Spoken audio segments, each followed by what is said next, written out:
how to make Facebook avatar and use it in comments. Hello everyone, welcome to this channel. I'm here to help you out today. So without any delay, let's get started.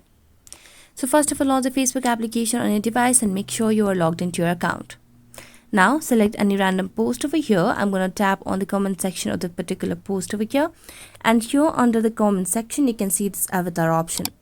Tap on it and here it asks if you want to comment with an avatar, so you can simply tap on create avatar over here. Now it will start loading the avatar, so let's tap on create manually for now. You can create with selfie as well. So I'm going to select on the tone, tap on next, tap on the hairstyle, next again, tap on the face shape, tap on next, and tap on the body type as well. Then tap on continue.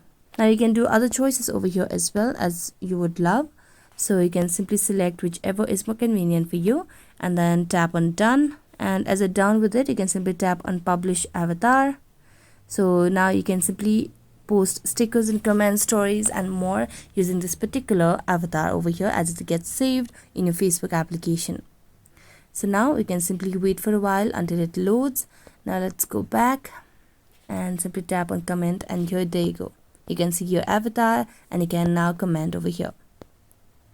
So that's it. Thank you so much for watching this video and see you next time.